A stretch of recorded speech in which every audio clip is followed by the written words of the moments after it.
कहानी तपस्विनी और राजा। पुराने समय की बात है। उत्तर के एक वन में एक तपस्विनी रहती थी। नाम था मालविका।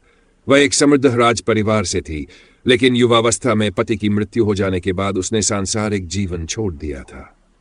वह अब नदी किनारे एक कुटिया में अकेली रहती, व्रत करती, वेदों का पाठ करती और साधकों को धर्म का उपदेश देती।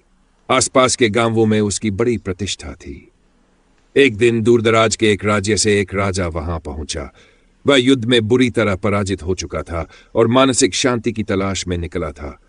जब उसने मालविका के ज्ञान और शांति की महिमा सुनी तो वह उसके चरणों में गिर पड़ा और शरण मांगी।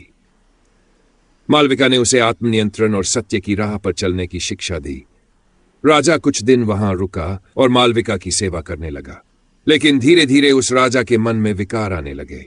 मालविका का सौंदर्य, उसकी तेजस्विता और उसका निस्संग रूप राजा का मन डगमगाने लगा। एक रात उसने मालविका से कहा, तपस्विनी, तुम तप से दीप्त हो, पर तुम्हारा रूप भी एक वरदान है। मैं एक शासक हूं और तुम्हारा यह अकेलापन मुझे अखरता है।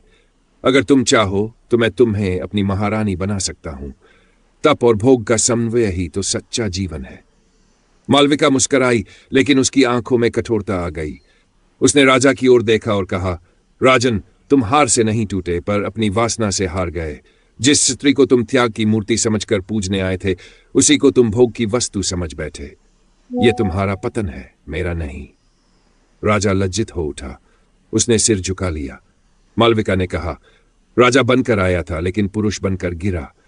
अब अगर मन से राजा बनना है तो पहले अपनी वासनाओं को जीत, वरना इस जंगल से बाहर निकल जाओ, क्योंकि यहां सत्य की अग्नि जलती है जो झूठ को भस्म कर देती है।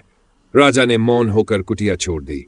कुछ वर्षों बाद वह पुनः लौटा, इस बार सच में एक बदला हुआ संयमी पुरुष बनकर। मालविका ने उसे आशीर्वाद दिया।